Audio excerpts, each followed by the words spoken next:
Um vídeo muito pedido aqui no canal é o vídeo de Kompany mais Bayern de Munique 2.0. Considerando que eles estão muito próximos de assinar com Florian Wirtz do Bayer Leverkusen e que eles têm um elenco hoje que está em transição da velha guarda do Bayern de Munique para a nova, hoje eu montei o meu elenco. O que o Bayern de Munique de Kompany precisa para ser competitivo ou ainda mais competitivo e quem sabe até campeão, né, de um título grande como uma UEFA Champions League e até para manter também uma boa regularidade dentro da Bundesliga. Pra quem não me conhece, eu sou o Corvo, apresentador desse canal. Seja muito bem-vindo ao Plano Blues. Bom, esse aqui é um daqueles vídeos meus montando elenco. Hoje vai ter um elenco mais pra frente no vídeo. Mas em resumo, cara, Kompany no momento atual no Bayern de Munique, ele provou que ele pode fazer um trabalho muito grande. Você vê o quanto treinadores guardiolistas, quando eles ganham um elenco bom, ou um elenco com alto nível, eles rendem muito, né? O rendimento deles vai lá em cima. Por exemplo, se eles tivessem escolhido Xavi pro cargo do Bayern de Munique, eu imagino que a média estaria na mesma casa ali, né? Ele tá apontando, inclusive, 2.20 nesse atual momento. Xavi no Barcelona conseguiu 2.7. Mas é claro, o elenco do Barcelona tem outras limitações e não combinava tanto com ele. Esse elenco do Bayern teria uma combinação bem melhor, inclusive a presença de um jogador que nem, por exemplo, Kimmich, né? Que dá uma ligação muito boa com o treinador. E entenda uma coisa, cara. Kompany, ele tem 39 anos de idade. Isso é a idade que Thiago Silva hoje tá jogando, né? Mas Thiago Silva talvez já tenha feito até 40. E ele já virou treinador, cara. Ele já treinou o Anderlecht e já treinou o Burnley. Subiu pra primeira divisão, caiu com o Burnley, então ele viveu muita coisa, ele viveu muitos cenários, e particularmente eu gosto de Kompany, assim como treinador. Ele bebe muito do guardiolismo, é bem restrito a isso, mas ele tem um estilo próprio de encarar o futebol, particularmente eu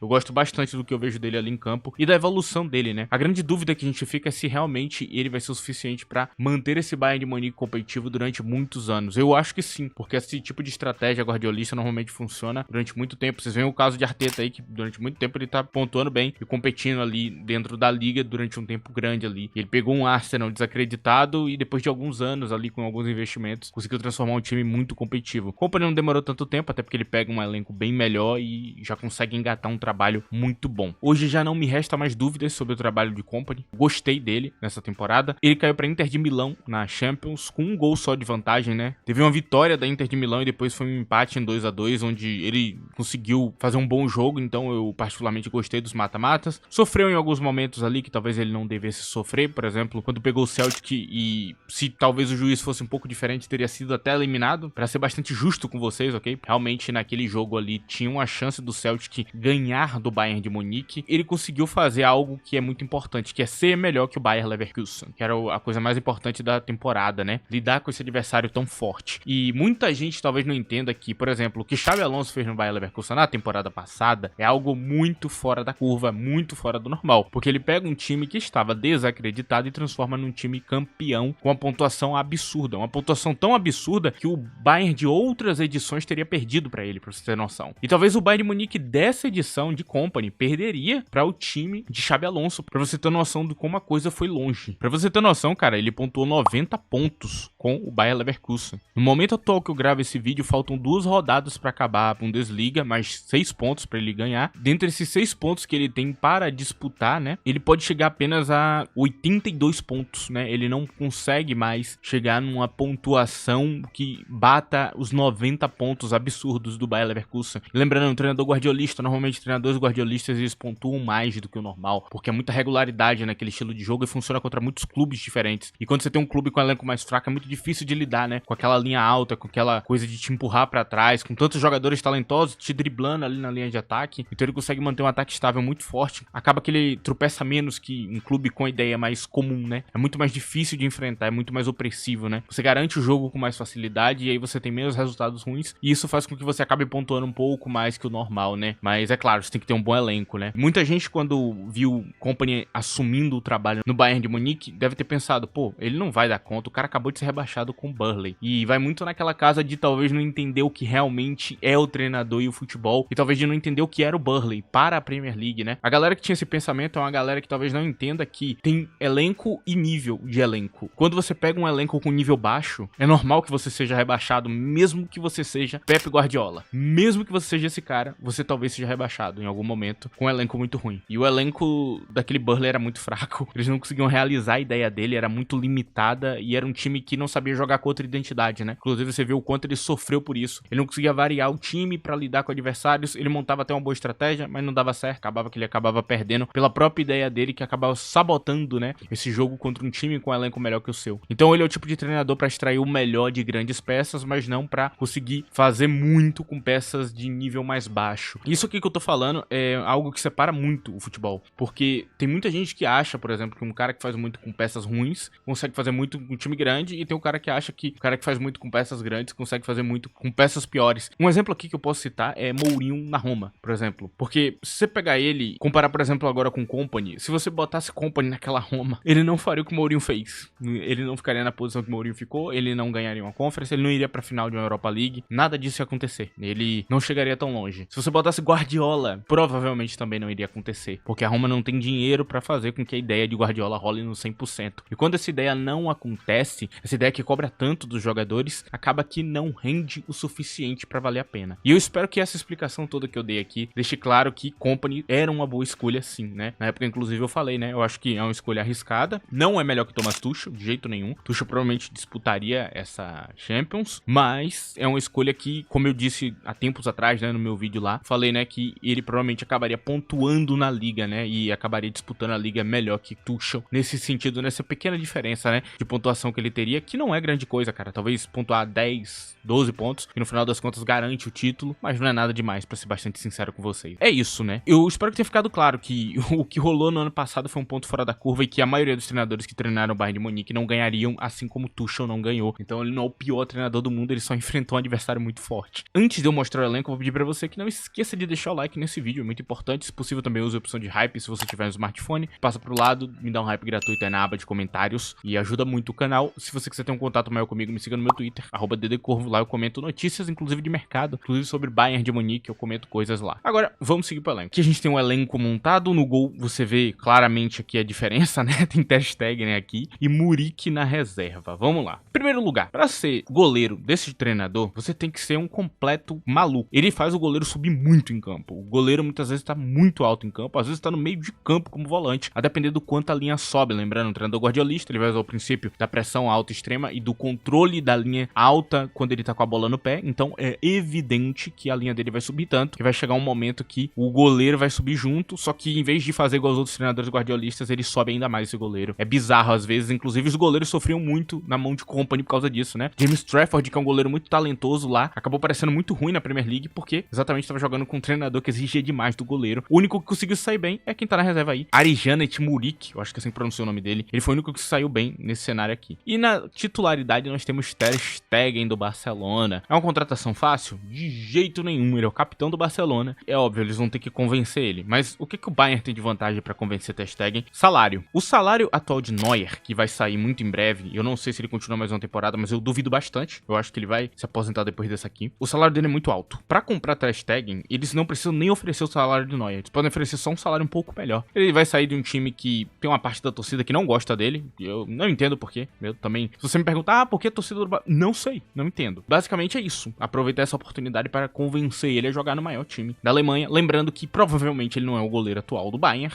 porque tem Neuer.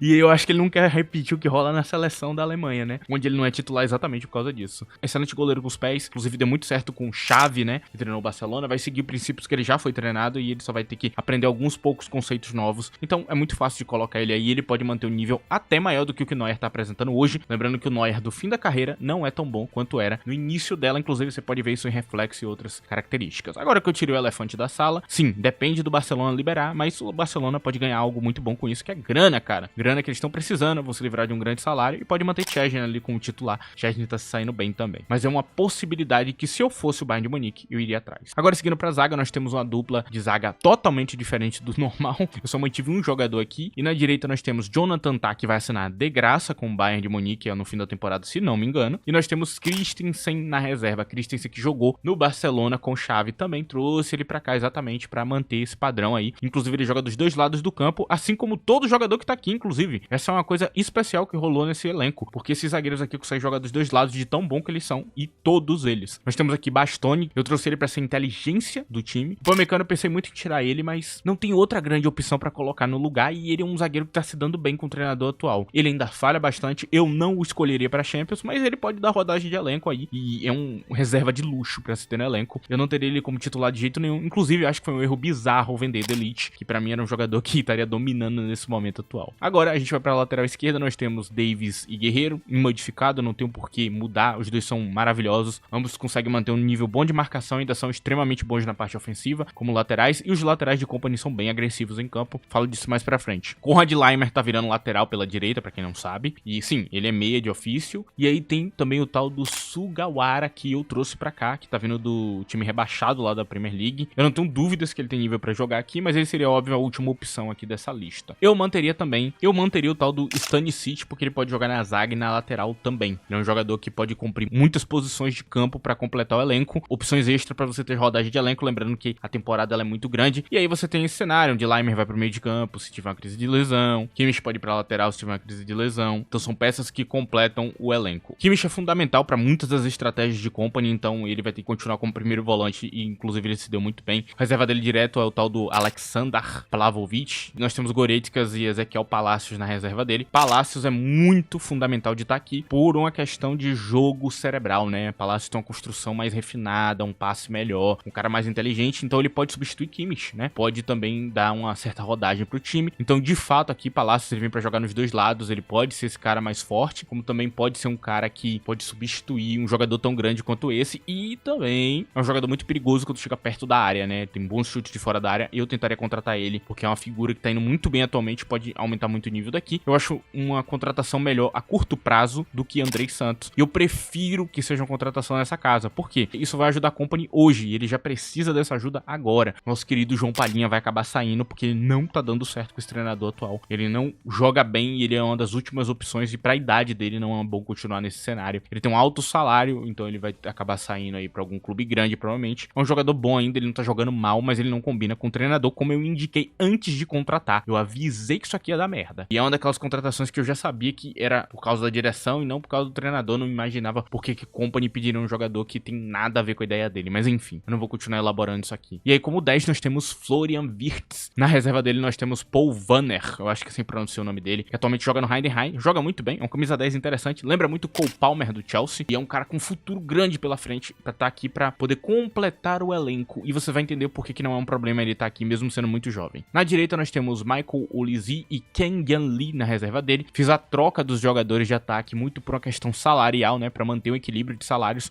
já que com a vinda de novos jogadores os salários vão mudar, com a renovação de alguns aqui também, né? Tem alguns que tem alto salário aqui, pra equilibrar os salários eu fiz isso aqui. E na esquerda do campo nós temos Musiala e Coman. Claro que Coman é reserva direta, é um cara que traz um poder de fogo muito grande, é um cara muito bom em drible, então evidentemente ele pode jogar nos dois lados, ele é o cara mais velho aqui pra estar fazendo essa função, e Musiala também, né? Ele joga em qualquer canto, pode jogar de 10, pode jogar na direita, pode jogar em qualquer canto. Musiala foi passado pra ponta aqui pra dar prioridade ao 10, que pra mim é a melhor opção, que é esse aqui. Por último, nós temos Harry Kane como camisa 9, e de reserva dele eu trouxe Denis Undav, que consegue cumprir a função parecida e tem um nível altíssimo. Mas não só isso, Undav pode jogar na ponta e também pode jogar de 10 aqui, como um 10 mais ofensivo, como seria um Thomas Miller. Então você já entendeu, né? Ele vem pra substituir Miller e não pra substituir necessariamente outro jogador, até porque o reserva direto de Kane é Thomas Miller no momento atual. Basicamente é isso aqui mudou completamente o elenco, deu uma balanceada no elenco no geral. É claro que tem um aumento de salários aqui, tem alguns salários maiores, como por exemplo do zagueiro Bastoni, é alto, ok? Ele tem um alto salário. Renovações aqui que também tem altos salários aqui no elenco, então sim, tá um pouco salgado em salários, mas tá menos do que seria antigamente, porque saiu algumas figuras aqui que estariam vendidas nesse exato momento, que tinham um salário absurdamente alto, que estavam no elenco, né? Pode parecer que tá mais caro, mas na verdade tá mais barato. Um Davi, ele é muito importante por uma questão de rodagem de elenco, e basicamente o que ele pode fazer é dar à Company a possibilidade de ter mais formações e de ter um cara diferente em campo. E se ele começar a jogar muito bem, dá pra montar um novo plano com um Davi em campo ali como um dos titulares, e também vindo do banco ali no final dos jogos ali pra trazer mais poder de fogo, já que você pega um cara mais como um 9 ali, pra você ter mais um cara pra cabecear, pra você ter mais um cara pra finalizar bem, então você vai ter um cara mais poderoso ali, inclusive ele consegue cumprir um monte de função aqui. Enfim, tem alguma grande redução de nível? Eu diria que não, ok? Sim, perder alguns jogadores que eu tirei aqui vai reduzir no começo, mas depois vai melhorar. Por exemplo, quando tu compara Sané com Ken Yan Lee, você vai perder, evidentemente, em 1v1, em contra-ataque, em velocidade, mas você vai ganhar um jogador muito mais jovem, então a tendência é ele evoluir e não diminuir o nível como é com Sané, que atualmente tá indo pra idade mais avançada. Outro detalhe importante é que você ganha em passe, inteligência e construção de jogo, o que favorece esse estilo de jogo guardiolista, né? Isso favorece esse treinador em certo ponto. Ele nem precisa precisa tanto desse 1v1 poderoso porque ele já tem na própria ideia como munir esses jogadores. É o suficiente a ideia dele. Então, você tem um jogador mais inteligente, faz toda a diferença. Olha o caso de Olizzi. O que mudou de Olizzi é que ele é muito inteligente, enquanto o Sané toma péssimas decisões. É egoísta e acaba até atrapalhando o time às vezes. Não é um jogador ruim, lembrando, né? É um jogador muito bom ainda, um dos melhores do mundo, mas tem figuras que podem trazer outras características que pode ajudar esse time também. Por isso até que eu fiz essa mudança. Agora, a gente vai falar um pouco da formação. Ele usa a formação de diversos jeitos diferentes. O mais comum que eu vi é isso aqui: alargar os laterais, dropar Kimmich pro